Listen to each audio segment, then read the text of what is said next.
Very good morning, students. This is Jyoti Kamrakar and today we are to read our grammar book जहाँ पर हम chapter 12 active and passive discuss करेंगे, right? So active and passives are wise. हम जो भी ideas हैं उनको दो तरह से, दो different way से जो है वो indicate कर सकते हैं, express कर सकते हैं, ठीक है ना?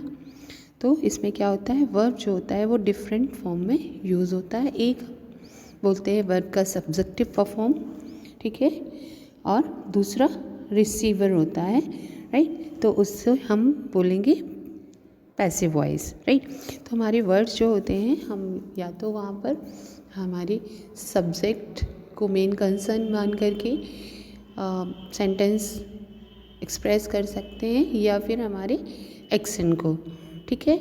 तो सब्जेक्ट जब हमारा मेन होता है देन हम एक्टिव वॉइस के सेंटेंसेस का यूज़ करते हैं, और जब action and the object are much more important than the subject वहाँ पर हम पैसिव वॉइस का यूज़ करते हैं, right.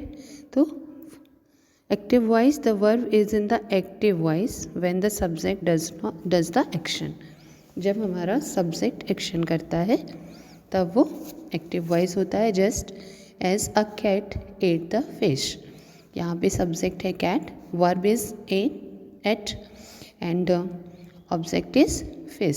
So the cat is eating fish. तो कैट का एक्शन क्या है, ईट, और वो किसके ऊपर हो रहा है, फिश के ऊपर. पैसिव वॉइस जो होता है वहाँ पे एक्शन सब्जेक्ट का हम प्रेफर नहीं करते हैं. दैट्स वाई हमारा वर्ब जो होता है वो पैसिव फॉर्म में हो जाता है. अगर हम कहें the fish was eaten by a cat, right. So यहाँ पर फिश को हमने प्रेफर किया है तो हमारा जो वर्ब है that is passive in form, right. तो ऐसे ही कुछ रूल्स होते हैं जो हमें फॉलो करना होता है जब हम किसी सेंटेंस को एक्टिव टू पैसिव टर्न करते हैं. बिकॉज एक सेंटेंस को हम पैसिव फॉर्म में भी बोल सकते हैं और उसे हम चाहें तो एक्टिव फॉर्म में भी बोल सकते हैं if the verb is transitive. Transitive verbs are the verbs जो कि अपने ऑब्जेक्ट को अपने साथ रखते हैं, मीन्स उनके जस्ट बाद ऑब्जेक्ट आता है, right. So see the rules.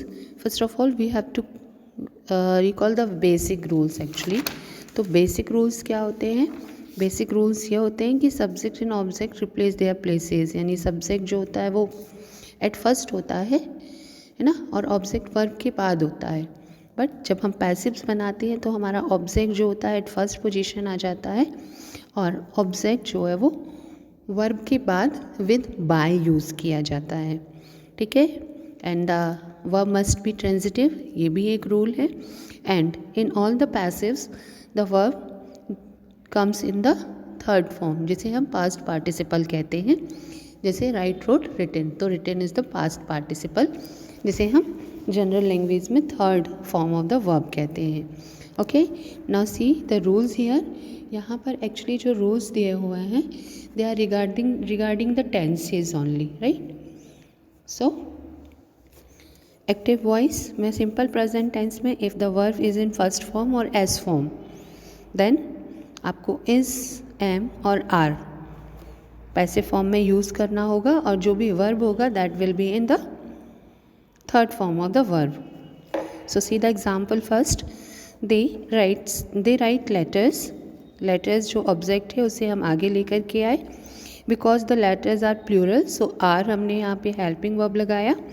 Written. Okay, written is the third form of the verb. And by लिख करके them, they का objective form होता है वो हमने use किया है. So other examples tells you the same thing.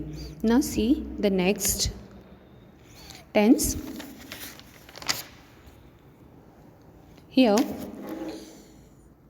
simple past tense, right, that is called past indefinite also.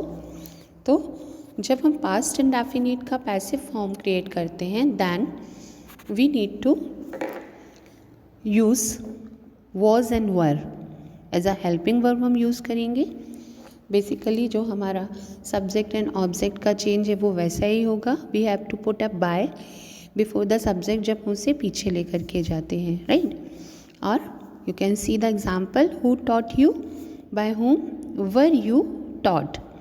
Means आपने वर यहाँ पर यूज़ किया, यू के साथ में हम वर्क का यूज़ करते हैं। The boy made a kite was made by the boy, right. Next is simple future tense और we can call it future indefinite. So यहाँ पर विल या शैल जो भी होगा it will turn into will be और shall be. Okay, so they will play a match turn into a match will be played, क्योंकि verb का third form use करना है। बाय देम, बाय लगा करके दे का ऑब्जेक्टिव फॉर्म डैम यूज़ करेंगे। Now see the present continuous and past continuous, ठीक है। Future continuous can not be turn into passive form. So present and past continuous में आपके जो ग्रुप के हेल्पिंग वर्ब्स हैं, जैसे प्रेजेंट कंटिन्यूअस के ग्रुप का हेल्पिंग वर्ब है is, am, are, they will remain according to the object जो आगे लेकर के हम आएंगे, ठीक है। और यहाँ पर एक एक्स्ट्रा हेल्पिंग वर्ब हम यूज़ करते हैं बीइंग, राइट, एंड वर्ब हम उसे थर्ड फॉर्म में यूज़ करेंगे। सिमिलरली इन पास्ट टेंस हमारा group of helping verb is was and were. तो वॉज एंड वर में से कोई एक हेल्पिंग वर्ब होगा, बीइंग आप यूज़ करेंगे, then verb will be in third form.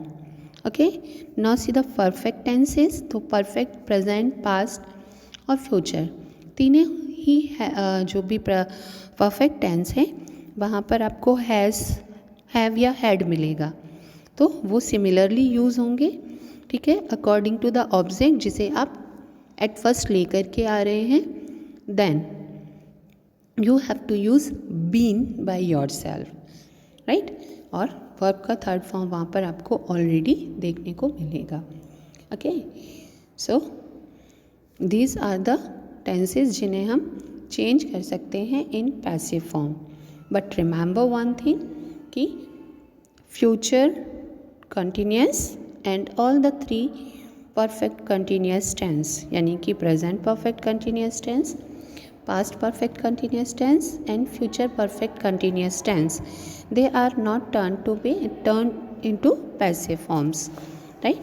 Now see the exercises. So यहाँ पर आपको appropriate form of the verb, seeing that whether it is a sentence of active voice or a passive voice. Like this film was directed, many antiques items were sold, the team struggle, the pet shop sells, right? Now the exercise B here, the question is to pick out the verbs in the following sentence and tell whether they are in active or the passive voice. So यहाँ पर मैंने verbs को underline किया हुआ है and उसके सामने आपको बताया है whether it is the active one or the passive ones, right? And the other exercises you can see here. Okay, so this is all about the voices. If you have got some of the confusion, then you can ask me. Now we are to discuss the next chapter, that is the adverbs. Chapter 13. तो adverb जो होते हैं, adverb that add something to the verb. इसके अलावा ये आपके adjective को भी बता सकते हैं और किसी और एडवर्ब को भी बता सकते हैं. So here we are going to discuss about the various kinds of adverbs. तो first type of adverb is the adverb of time. जब हमें किसी सेंटेंस में किसी वर्ड से व्हेन का आंसर मिलता है, जैसे आई फोन्ड यू येस्टरडे, कब किया? Yesterday. I saw them walking together last week, कब देखा? Last week. Okay, so when the word is giving you the answer of when, then it is the adverb of time. Adverb of place gives the answer of where. I live here. Where do you live? I live here. They are talking. Where are they talking? Outside. Where we met her? In the zoo. So this is the adverb of place. Adverb of manner ये बताता है कि काम को किस तरीके से यानी कैसे किया गया. She cried loudly. सो किस तरह से वो क्राई की? लाउडली यानी जोर से. एडवर्ब ऑफ डिग्री आंसर्स अस कितना, टू व्हाट डिग्री, राइट. तो इट्स टू डार्क, बहुत ज़्यादा, वेरी हैवीली, काफ़ी हैवी, राइट. सो ये हो गया आपका एडवर्ब ऑफ डिग्री और quantity. Okay, next is adverb of frequency. Frequency means कितनी बार, how often. Okay, तो sometimes, seldom, hardly, ever and generally, usually are the example of adverb of frequency. Next is the adverb of affirmation and negation. Negation, that is the yes or no, right? तो negotiation यानी negation और हाँ कहने के लिए हम जिसको use कर सकते हैं yes no के लिए, yes no तो है ही, इसके साथ surely, certainly, indeed, by all means, not at all and by no means. And next are the interrogative adverbs. So interrogative adverbs are like when, where, how and why. Relative adverbs are also like WH words, है ना. जो WH words होते हैं वो ही relative adverbs भी होते हैं. तो you can see that when, where, how and why. When they ask question, they are interrogative adverbs, but when they relate some time, some place, some condition or some reason, they are the relative adverbs. Okay, now the exercises. So exercise E is to encircle the adverbs and mention their kinds. So why don't you speak the truth? Why is interrogative adverb here? Okay, very hard is the adverb of manner. Tomorrow is the adverb of time. Soundly is the adverb of manner. Okay, thrice is the adverb of frequency. Carefully is adverb of manner. Come in is adverb of place here, and here is again adverb of place. Okay, B exercises is to fill in the blanks with suitable adverbs. Okay, तो बाकी ठीक है, but question number 6, just see this one. यहाँ पे actually verb miss हो गया था and adverbs were given. So adverb very well और नाउ जो है वो आपका well is the adverb of manner. ठीक है, और फीलिंग यहाँ पे आपको वर्ब मैंने फिल करके दिया हुआ है. ओके, रेस्ट आर करेक्ट, वहाँ पर कोई भी आपको करेक्शंस नहीं करने हैं. ना see the rest of the exercises. So here choose the right adverb. तो सेंटेंस पढ़ करके आपको जो है, जैसे the speaker looks angry, he is banging the table angrily. There was a football match, रकीज was a bad player so obviously he played badly. Dangerous driver, तो he drives carelessly. सो ऐसे ही आपको सेंटेंस से रिलेट करके एक correct adverb को वहाँ पर फिल करना है. Exercise D is to find the appropriate adverb of degree. Okay, E is also to find out a suitable adverb. यहाँ पर भी आपको ऑप्शन दिए हैं. इन E also you have got E and F, जहाँ पर आपको ऑप्शंस दिए हुए हैं and you need to fill those ones. Again in G, वहाँ पर भी आपको क्या दिया हुआ है, एक ऑप्शंस दिए हैं जिसमें से आपको बेस्ट ऑप्शन जो है वो बेस्ट अप्रोप्रिएट आंसर को आपको टिक करना है. Now see the H1. Here the exercise is different because यहाँ पर आपको उन्होंने एक एडवर्ब दिया है जिसे आपको करेक्ट प्लेस पर रखना है. Right, so in the first sentence we don't go there these days. Okay, Deepak is seldom late for the school. She drove car carefully. The children have just gone to bed. We had hardly reached the platform when the train came in. So जो भी आपको bracket में word दिया है उसे correct place पर, correct position पर आपको रखना है.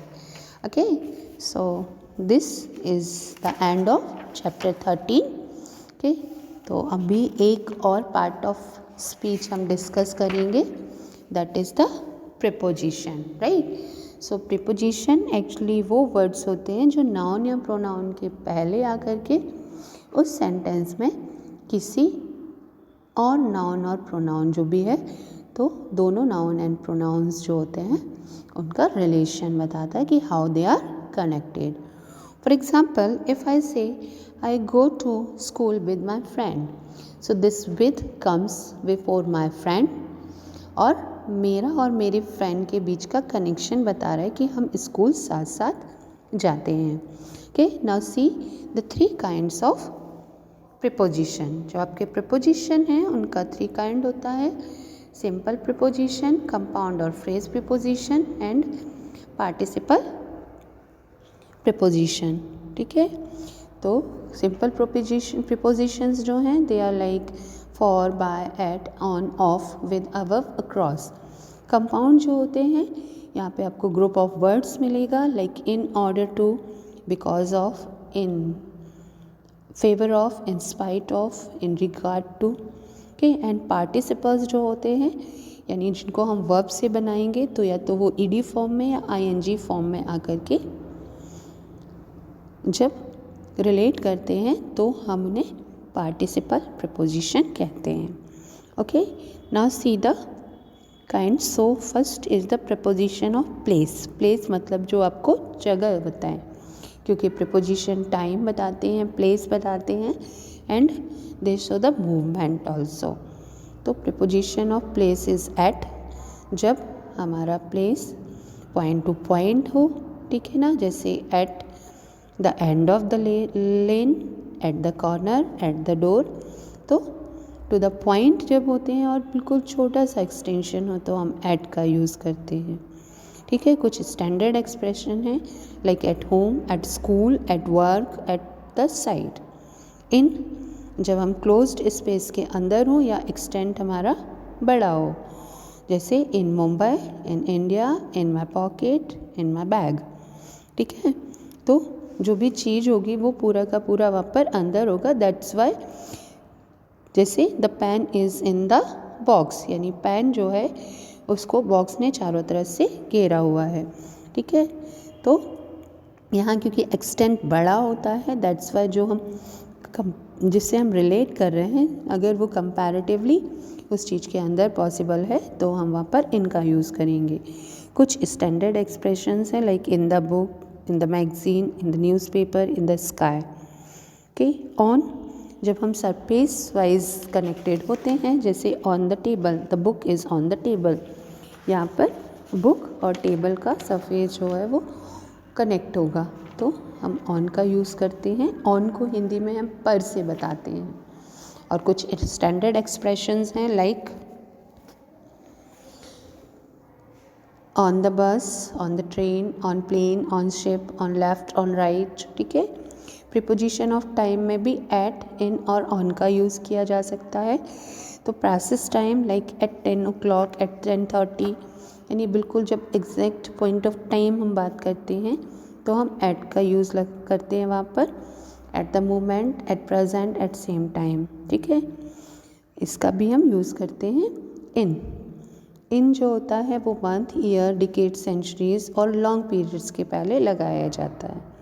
इसके अलावा in the morning, in the afternoon, in the evening, ये फिक्स्ड एक्सप्रेशन है, स्टैंडर्ड एक्सप्रेशन है. ऑन डे एंड डेट्स के पहले हम यूज़ करते हैं, राइट. तो अगर हमारा डे स्पेसिफिक है और उसका time specific like Wednesday morning तो हम ऑन का यूज़ वहाँ पर करेंगे. क्लियर. सो यहाँ पर आपको एट, इन और ऑन ही मेनली बताए गए हैं. ठीक है, डिस्क्राइब किए गए हैं, बट एक्सरसाइजेज जो हैं उसमें आपको अदर देन दीज प्रीपोजिशंस जो हैं वो भी आपको देखने को मिलेंगे, right. So first of all देख लीजिए आप, फर्स्ट वन में has this work been done by you. ये तो ऐसे ही आपको सारे के सारे जो अप टू 10 ए एक्सरसाइज है वहाँ पर आपको करेक्ट प्रीपोजिशन चूज़ करना है. Okay, in next of the exercise you need to fill the suitable preposition. Exercise 3 is to choose right preposition of place. place बताना है. okay, E में preposition of time fill करना है and in F you need to mark the correct preposition. ठीक है, यहाँ पर काफ़ी सारे एक्सरसाइज हैं तो like in G you will have to fill the correct preposition, H में भी आपको करेक्ट प्रीपोजिशन को फिल करना है. Okay, so fill all these in your notebook and send it to me for checking. Thank you. Have a nice day.